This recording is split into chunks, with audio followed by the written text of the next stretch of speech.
Assalamualaikum warahmatullahi wabarakatuh.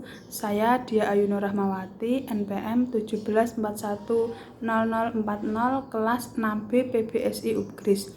Saya di sini akan mempresentasikan hasil diskusi saya yang berjudul Analisis Kesalahan Berbahasa dalam Interaksi Pembelajaran Bahasa Indonesia peserta didik kelas 7 SMP Negeri 17 Semarang tahun ajaran 2020-2021.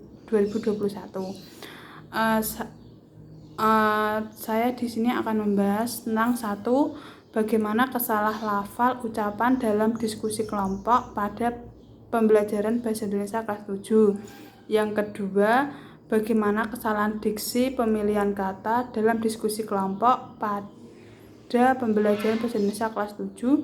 Yang ketiga, bagaimana kesalahan struktur kalimat dalam diskusi kelompok pada pembelajaran bahasa Indonesia kelas 7.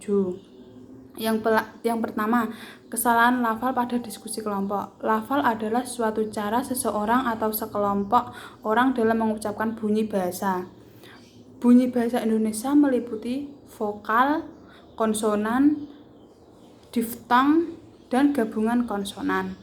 Dalam tuturan bahasa, ada sejumlah fonem yang dilafalkan tidak sesuai dengan lafal yang tepat, sehingga lafal tersebut tidak baku. Cara ini dipengaruhi oleh budaya atau kecenderungan sekelompok dalam mengucapkan bunyi. Pelafalan sering dikaitkan dengan aksen atau logat suatu bahasa.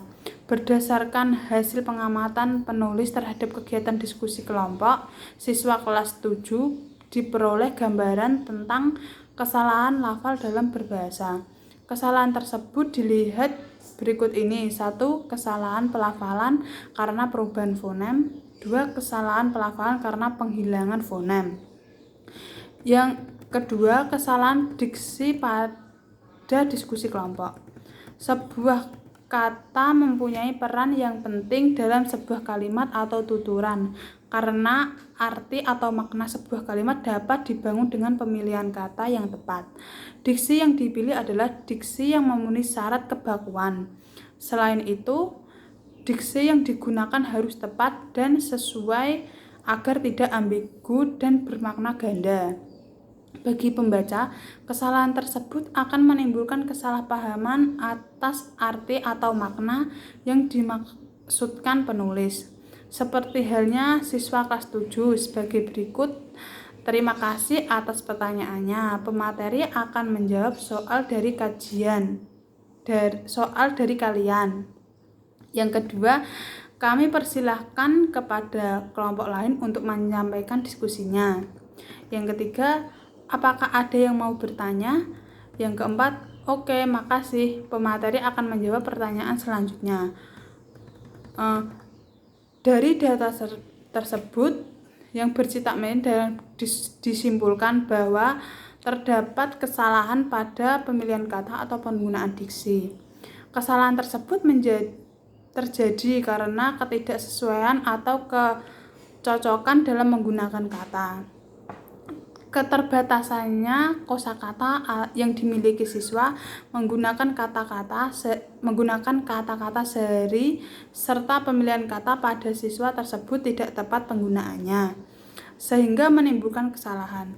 Contoh kesalahan yang terjadi pada siswa tersebut yaitu terima kasih atas pertanyaannya.